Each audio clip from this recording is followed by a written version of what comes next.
Before we begin, I want to invite you to Explore Purpose Live. Each month, I host a live Zoom call with Explore Purpose listeners just like you. And the next one's coming up May 5th on Thursday, May 5th, 7 p.m. Explore Purpose Live is just a practical conversation, a casual conversation with people just like you. I often bring along a guest who will inspire us to live with purpose and meaning. So come on, why don't you join us? Click on the link below to sign up and you'll be in. And I look forward to seeing you at Explore Purpose Live.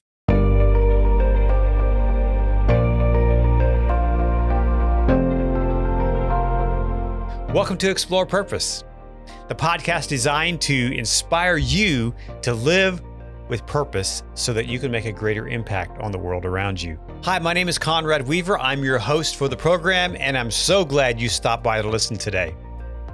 Do you have a plan for your life? Or are you the type that just lives day by day and, whatever comes, comes, and whatever happens, happens? Well, if you have a plan, is it written down? My guest today says there's a huge value in writing down your plan or your purpose. Rick Heyland is the author of the best-selling book called Live Your Purpose, a step-by-step guide to live your best life. And he wrote his first purpose statement at the age of 26. This decision radically impacted his life. He says his purpose statement has blessed me financially, physically, emotionally, and spiritually.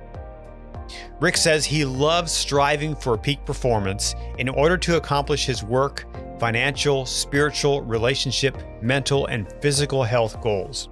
And today, Rick is here to share with us about his purpose journey. We recorded this conversation a few months ago. It was right after the new year, so you'll hear some references to that. So here's my conversation with Rick Heyland. Rick Heyland, welcome to Explore Purpose. Thank you so much for joining me today. Conrad, thanks for having me. So how are things in the great American West? Salt Lake City, Utah is beautiful, a little cold, but sunny today and enjoying winter. Awesome. So we talked off air the other day and I know a little bit about your story, but for our audience, tell us a little bit about who you are and what do you do? Yeah, so I retired from my full-time consulting gig 2 years ago, and I started a company called Continuous Improvement for Life, or CI for Life.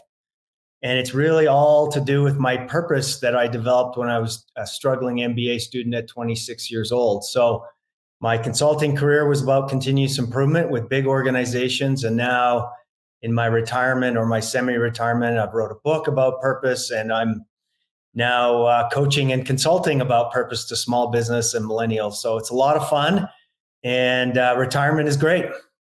So how did you discover your purpose when you were 26? That's kind of an early age to really nail that, Yeah. So I just moved it was at the time, it was Cheryl and I and 2 kids. We had 6 total, but we had 2 kids at the time, and we moved across country to the East Coast to do an MBA program. And I knew I was the youngest and kind of least experienced of the group. So I got in the program and knew I had to work hard, and I'd been taught by my parents how to work hard. So I doubled down, and about 7 or 8 weeks in the program, I got a big test back, and it was one of the lowest in the class. And it was economics class, professor named Don. I can remember vividly today, 30 plus years later. And I was pretty devastated because I had worked hard and I'd made this big uproot, and we didn't know anybody, and all the complications that go with a big move like that. And so I had a pity party on a Friday night, and on Saturday I told Cheryl I'm going down to my unfinished basement and I'm gonna kind of work out what I'm supposed to do. And I didn't really know what I was doing, but I was a big fan of 7 Habits of Highly Effective People by Stephen Covey, and still am. And I remember him talking about begin with the end in mind, having a mission or a purpose or a clarity to your life. And so I reread his chapter on that, and some other writers, Richard Bull, for example, talked about that. And so those were kind of the 2 writers. Oh, and I should say Viktor Frankl, Man's Search. Sure. Yeah. And so those were kind of my 3 inputs. And I sat down that weekend and knocked out what I called this purpose statement. And it was about, at the time, it was about 40 words. And I felt pretty good about it. I went back to class, and, it wasn't a big revelation or anything. And I didn't finish valedictorian by any stretch of the imagination, but I did okay. And it came to graduation time and looking for jobs, or just before graduation, looking for jobs. And nothing looked really interesting. And all of a sudden, this small boutique consulting company, I think it was 30 people at the time, came recruiting to our university. And it just knocked me over. It had almost some of the same words in their recruiting statement that I'd crafted a year and a half previous to that. It was continuous improvement. It was make a difference where other people left off, action orientation, make a difference in people and companies' lives. So I was all in. Went home to Cheryl and said, "Hey, man, I found it."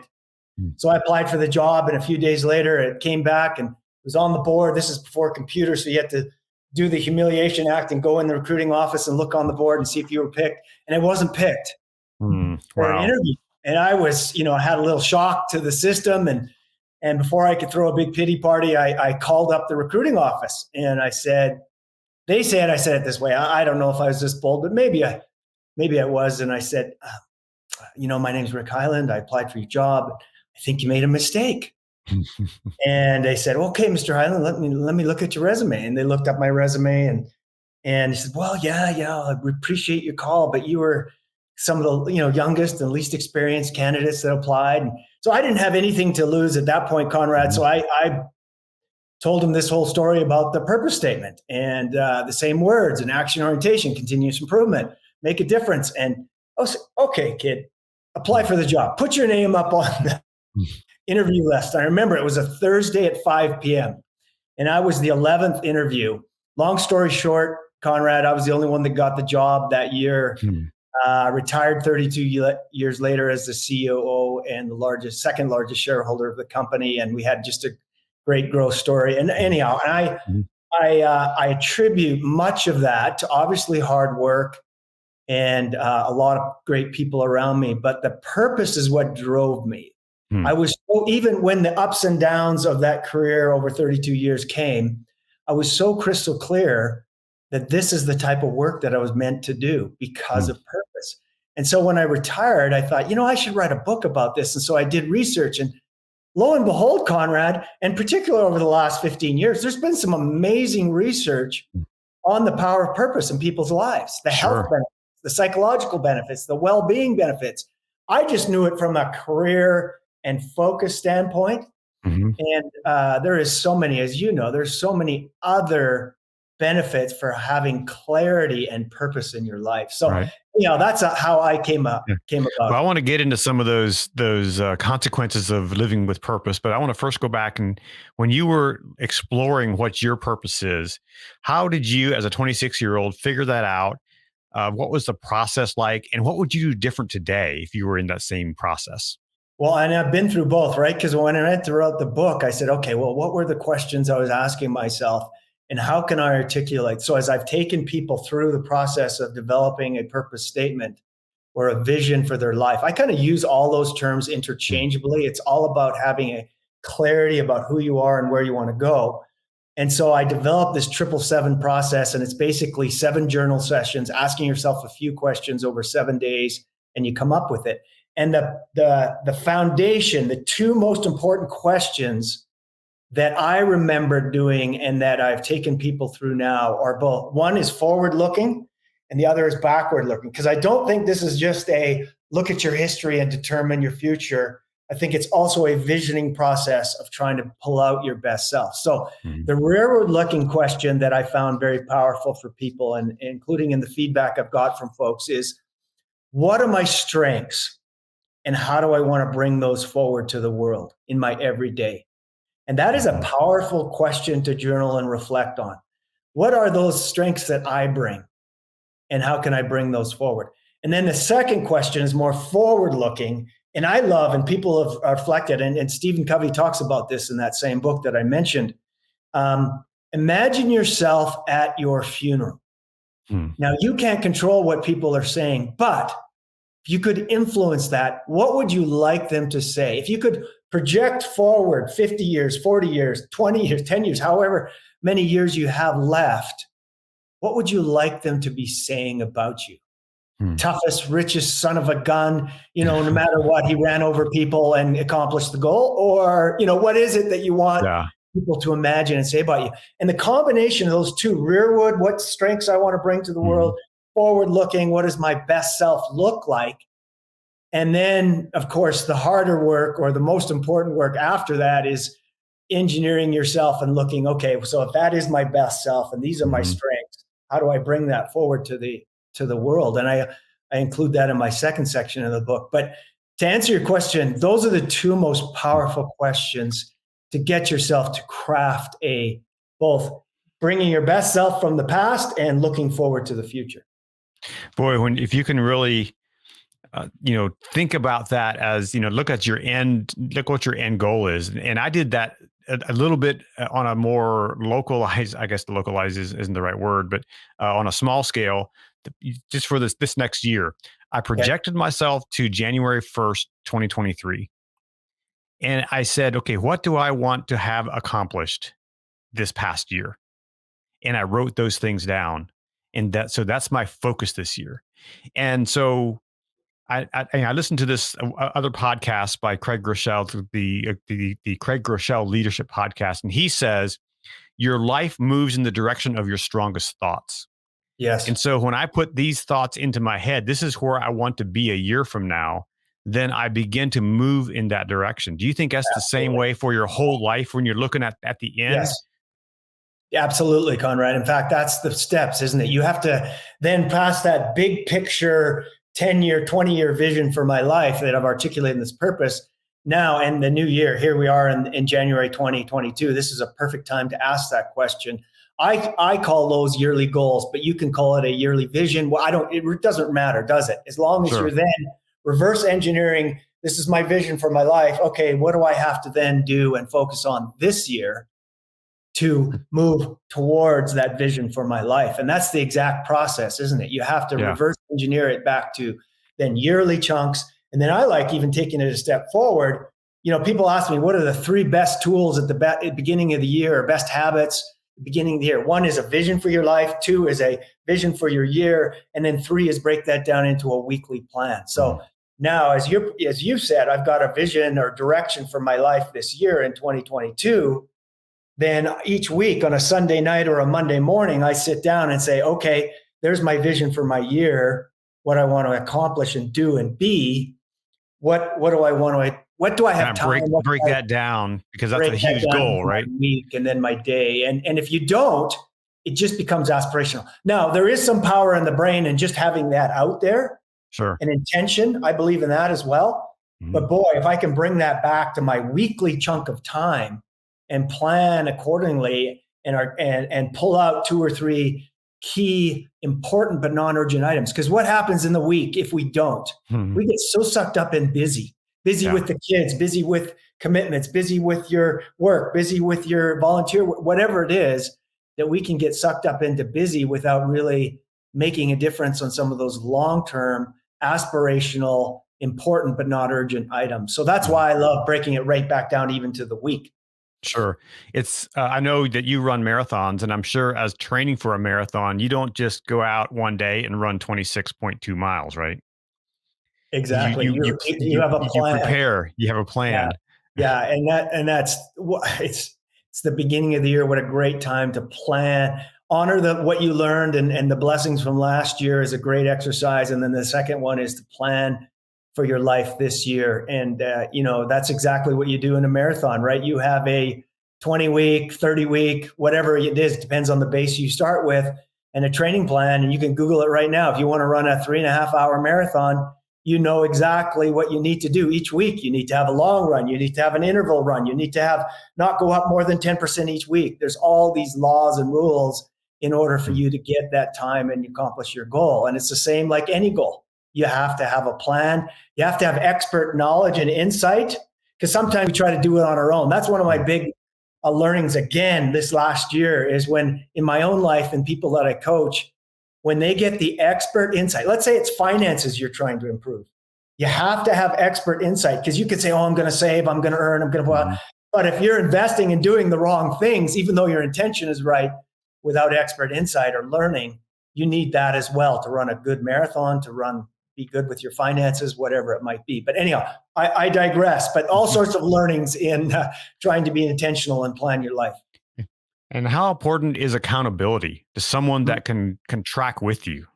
Oh, isn't that so important, right? Whether it be your marriage partner, your kids, your friends, your cheering section, an expert financial advisor, it does, you need, in fact, I like accountability partners in different parts of my life, right? In finance, I like my person that I respect the most in financial insight to get accountability and insight from. I like, in relationships, the person that I admire the most. So yeah, absolutely. These hard things we're trying to do in life can't be done on our own. And that's one of the big lies and big myths, is that with willpower and intentionality alone, I can accomplish all things. Not true.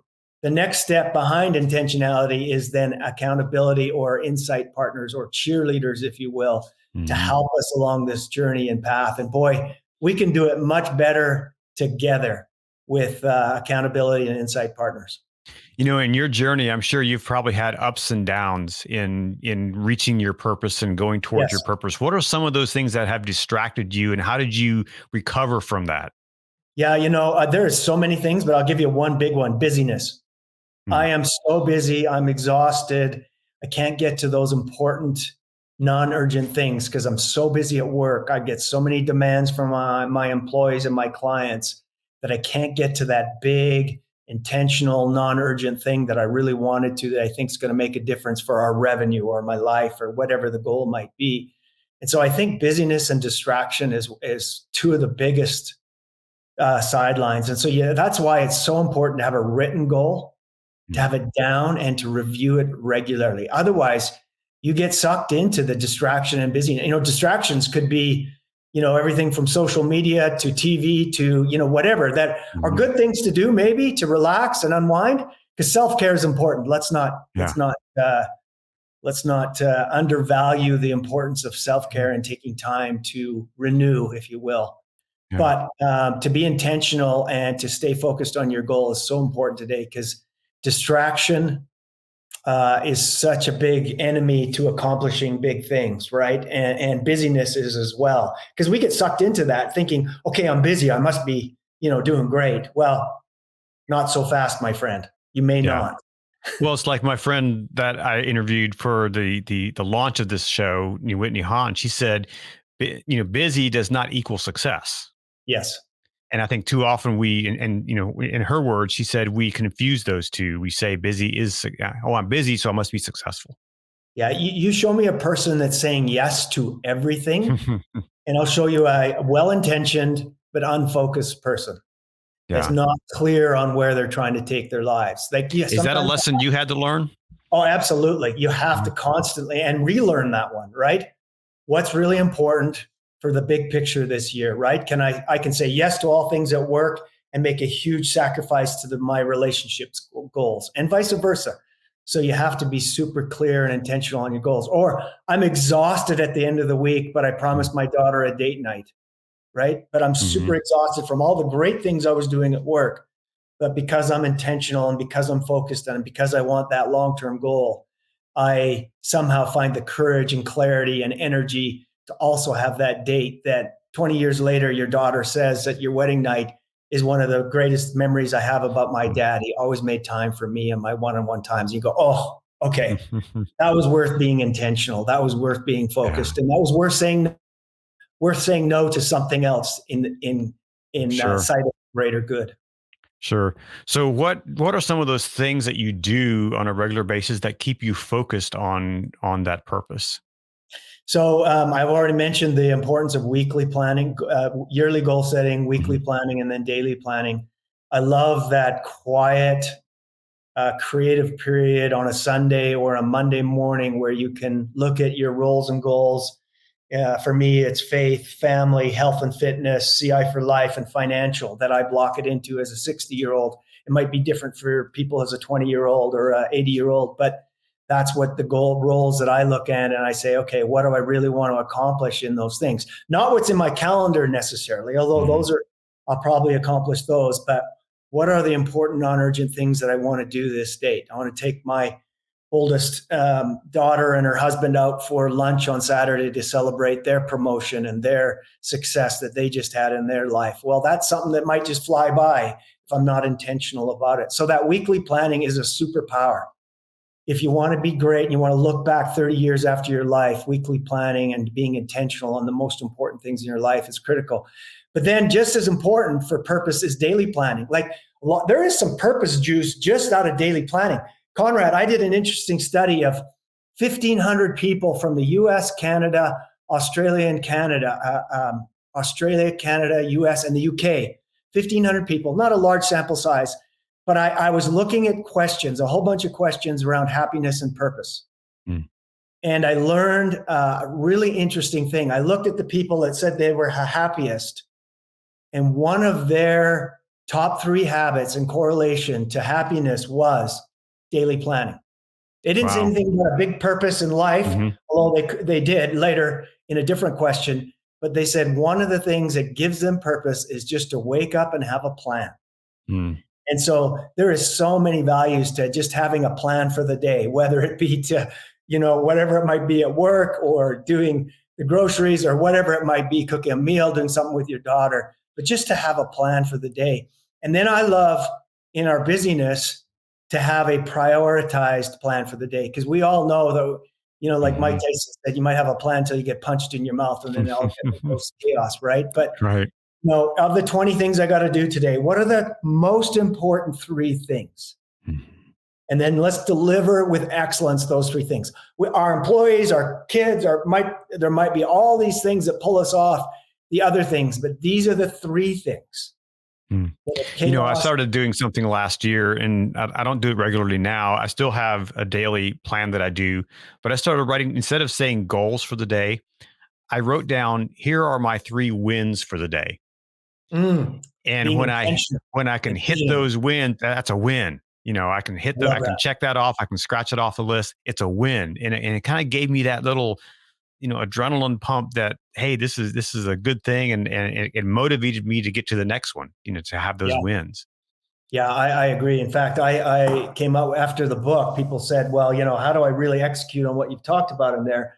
So I came up with this CI for Life planner. And in there, every day, there's, of course, there's at the beginning, there's a big spot for purpose and goals and action plans like we just talked about. But every day, there's gratitude on one side, gratitude and learnings. And then the other day is the plan for the day. And then there is such juice, isn't there, Conrad, about getting a check mark for hitting a prioritized plan, or in your case, the vision for the day. Like, I'm going to win in these 3 areas today, no matter what happens. Right. And then to get that check mark and that sense of accomplishment gives you purpose juice, gives you meaning. Absolutely. So how important is it to you I express gratitude every morning before I get out of bed. I think about those things but how important is it? And this is something I struggle with, is it to write it down, to have it on paper? How important is that to you? To me, it's so important. In fact, when I went to write the book, I researched it. Is this just me dreaming this up, or there is so much research behind the value of writing down? Even critical care patients, when they've had hip operations, there's research. They did 2 control studies. One group didn't write it down, but got the same training, the same idea that they're supposed to work through the pain, do their rehab, do their physical therapy. And the second group wrote down, not only when the pain hits, I am still going to do this. And we're coached, and that control group was writing it down. And that control group recovered 5 times faster than the group that didn't write it down. I can go back to Starbucks training. What they make their people, when customers are upset, this is how I will respond. And they make them write that down. So there is so much value in writing down your goals, writing down your learnings, writing down your gratitude, if nothing else, because in life, what our brain focuses on what's missing or what still has to be accomplished. And what you find yourself, if you allow your mind to focus on that all the time, on what you still haven't accomplished in your purpose or goals, you could be a dissatisfied, but if you can also focus and hold at the same time, I'm striving for this, but at the same time, I have been blessed by so much. I am grateful for so much. In fact, that's the key to goal setting and purpose, is to be grateful for progress. It's not to be, wow, okay, I accomplished my goal of running the marathon. I am so grateful for the progress I've made. I used to be able to run a mile, and now I can run 3 miles. I mean, there is such value in honoring the gain because how many people at the time have you heard people say, well, I'll be happy when I graduate from college, Right. when I'm married, when I pay off the house, when I get this fancy car. Well, that's really not happy people. Yeah. Happy people are able to both strive for a direction in their life, a higher direction or purpose, and be happy and content in the moment. And that's such fascinating. In fact, that's the third section of my book that I learned as a 45-year-old. Here I was, I had accomplished my goals, I had wealth, but I was still in this grinding mode. And I was still stressed, and so there must be more to it than that. And I read this great book called The Power of Now by Eckhart Tolle, and it completely freaked me out. I had to read it 3 times to understand it, that I could be present. I could still be striving for something in my life, but be present and enjoy this very moment. And I think, Paul talks about in the New Testament, full and hungry, this idea that I can strive, I can have something to look forward to and purpose. And at the same time, I can be content and humble and grateful. So yeah, you got me all excited. That's kind of one of the key. Purpose is a big key, but also gratitude and being present and being grateful for what you have is also a big key to happiness and success. I guess it could be a cliche, but it's enjoying the journey, right? Yeah. It's like, we oftentimes, and growing up, we would go on a road trip and we'd go, I remember one year we drove up to the Dakotas, and it's a long drive from Ohio. And it was about the journey. It was about enjoying the things that we saw along the way. And I tried to live my life that way and try to teach my kids that, as they were growing up. It's not just about the destination. Yeah, it's going to be fun to see Mount Rushmore and all that stuff, but it's about, look at the plains that we went across and the beautiful scenery that we passed along the way. And I think life is that way. If I just focus on, getting the big win at the end of whatever, I'm going to be more miserable along the way, but it's enjoying that process. Yeah. In fact, if you show me somebody that's been great for 20 or 30 years, I don't care. I just met Donny Osmond backstage, who's now 60 something and had a 40-year career, no, actually 50-year career in show business. You show me somebody that's great in business over 40 years, I'll show you somebody that holds that balance, that honors progress, enjoys the journey. Because if you're just about, until I go to IPO or, until I pay off my house or whatever it is, that's not a satisfying experience. You're going to burn out. You're not going to enjoy it. But if you can both strive for something and enjoy the journey, I'll show you somebody that's going to be great over a long period of time, which is I think the goal. It's not just great for 5 years and then hang it up. Because it's the only life we have, right? Right. It's like we got to enjoy the journey here and be present in whatever situation we're in. And it's not just the future that we have to worry about. It's like the here and now. We want to live in it now. Yeah. Yeah. Well, and so in your purpose journey, has it transformed along the way? Has it changed? Has it, and how did that process happen? Yeah, I think there are 2 adjustments to even the statement itself. One is, I mentioned already at 45, kind of saying, okay, now I've accomplished my financial goals, and I'm still experiencing stress and anxiety. How do I really learn to enjoy the moment versus just striving for something? And that's when I went through that journey of learning about gratitude and meditation and acceptance and all these principles and practices and tools that allow us to enjoy the journey. And so I included something in my purpose statement about that exact, enjoying the journey, acceptance for myself and others. That word acceptance is so powerful rather than, I'll be great when. If you can learn to accept the here and now as well as strive for something. And so that purpose statement. And then when I went to retire, I adjusted it again a little bit and actually shortened it a little bit, where it's really about practicing continuous improvement with love and acceptance for myself and others. And that's all that statement is today. It was a lot wordier as a 26-year-old, and it's been revised right down to that simple idea that I'm all about progression, but love and acceptance for myself and others. And I find those two ideas quite powerful in my mind, that if I can enjoy that journey, if I can love and accept myself and others, but still striving for something, having a purpose, is a very powerful idea for both happiness and success. In the course of your years and living out your purpose, what would have life been like? How less of an impact would you have been able to make if you hadn't set that kind of in stone at the beginning of your journey? Yeah, I might have given up earlier. I might, when it got tough and I didn't get the promotion I wanted, I might have given up earlier and switched or dropped or changed or got mad or got, whatever it might be. But it kept me focused on the bigger prize. Is this still the best company to enact my greater purpose? Yes. Okay. Then let's go about doing that business. So it gives you direction. It gives you clarity on what to say yes to and what to say no to.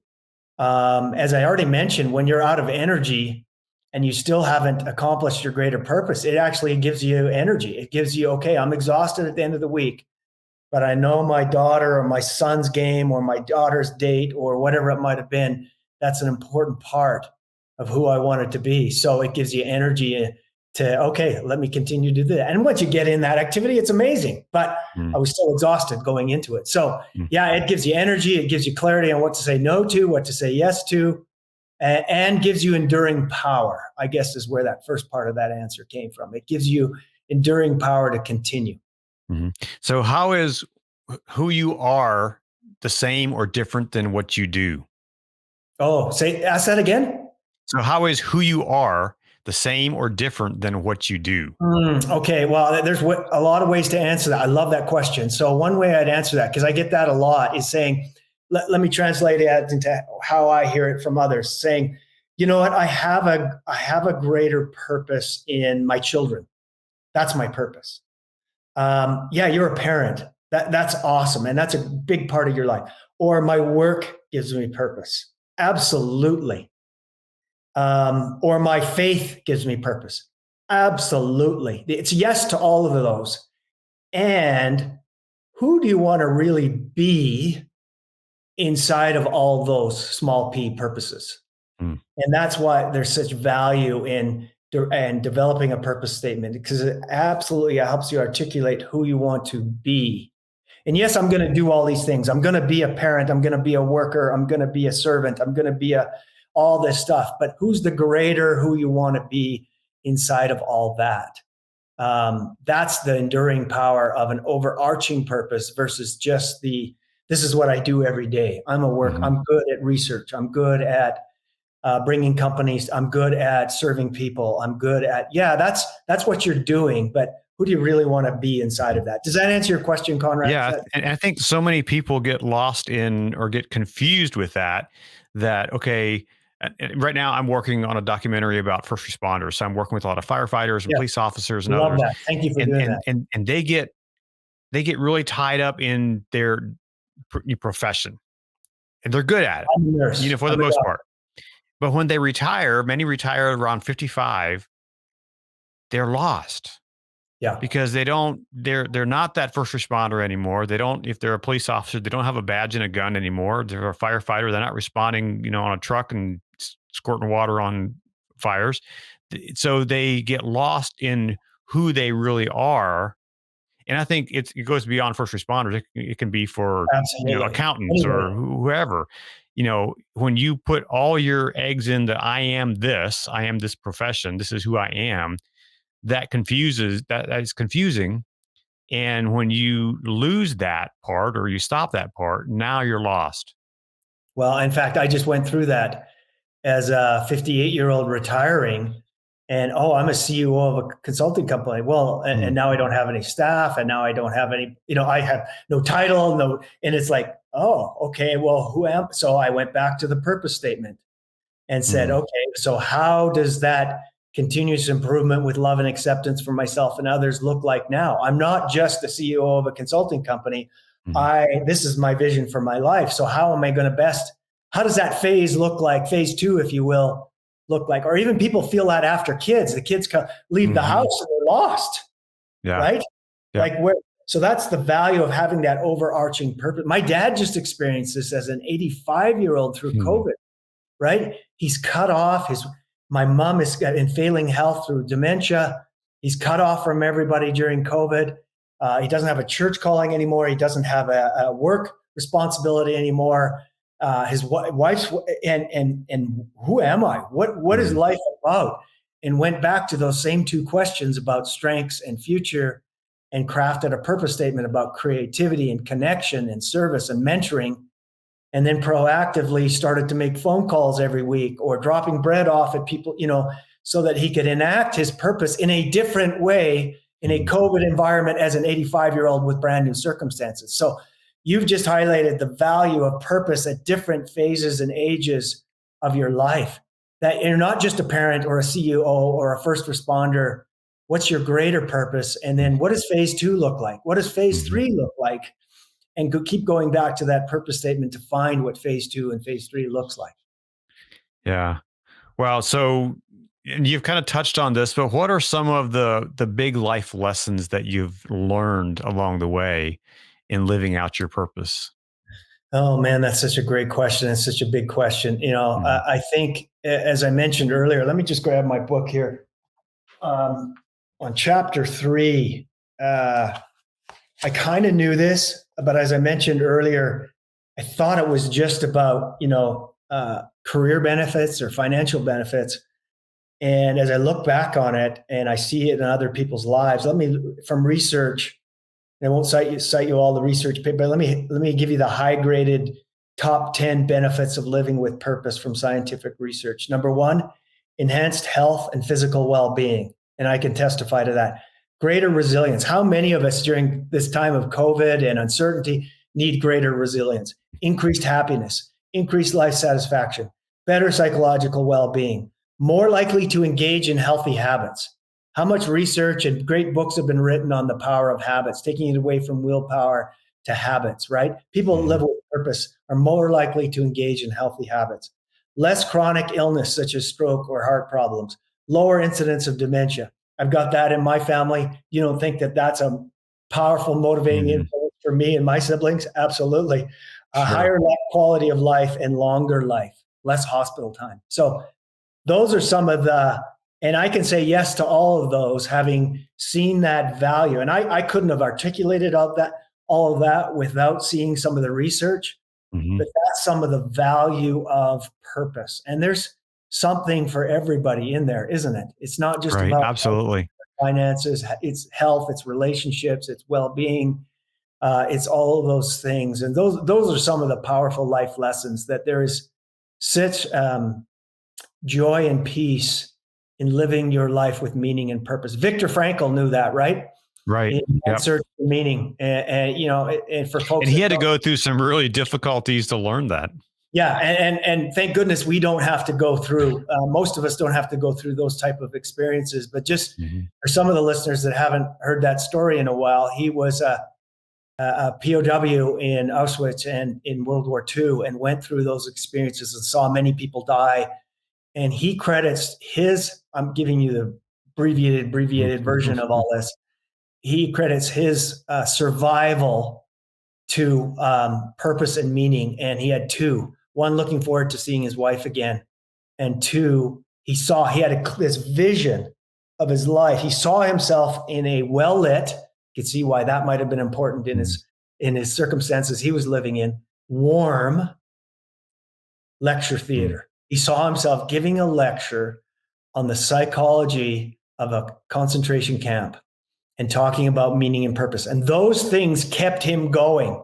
He talked about people, when you saw them smoke their last cigarette, he knew they were giving up and they were going to pass soon. They literally had given up, that the circumstances were so horrible. And what kept him moving is purpose and meaning in life, and that vision he had for who he was going to be, his wife and this lecture. And he became a great PhD psychologist, teacher for all of us, not not just about meaning, but bigger things than that. But that was one of his main points in life, is have meaning and purpose in life. And it's interesting looking at his story, and those things came to pass.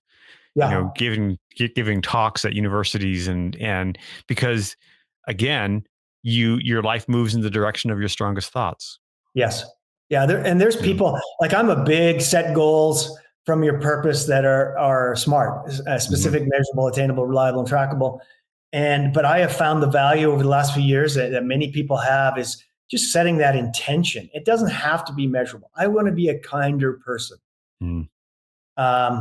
And you just keep, and you reflect and learn on that weekly, monthly, yearly, whatever it might be. There is some real power in articulating and sending the brain those thoughts, right? And you'll come up with ideas. We call it actions at work, but you'll come up with ideas that'll send you towards that. So yeah, whatever you focus on. And of course, as we've already talked about, I find that there's real value to the brain and to your follow-up actions on writing it down and ruminating and pondering and around those ideas too. But yeah, whatever you send your brain towards and keep concentrating and thinking about, you'll get there. Okay. So what's a practical activity that I can do if perhaps I'm just on the early stages of thinking about purpose? What's something I can do now that's practical to move me toward my purpose? Well, I realize there's some anxiety in developing a purpose statement, but if you just sat down and asked yourself those two questions, and it doesn't have to be perfect. Some people get a hang up. Have to coach a lot of people through. Oh, I don't know. I gotta. No, you don't have to make it perfect. You'll work with it. Just start with answering those two questions. What are my strengths? How am I going to bring those forward? And then the second series of questions is around that funeral experience and how I want to be remembered. Just start with that and write down your thoughts from that. My creativity. I want to be remembered as a creative, kind, caring people that contributed to society. Whatever words it doesn't matter. You'll adjust those down. So it doesn't have to be perfect. Just start today by writing down some of those words and intentions of who you want to be. And then weekly look at those words and say, well, how can I enact that this week? So if you just did those two practices, answered those questions, wrote them down, and then weekly for 30 minutes, 20 minutes, 15 minutes, started with, okay, I wrote down those words about creativity and goodness and kindness and service, making a difference, whatever the words is you wrote down. How can I enact that in my life? What could I do? What 2 things could I do this week? Don't overwhelm yourself with 20 things. What 2 things could I do this week to start to more fully live who I want to be?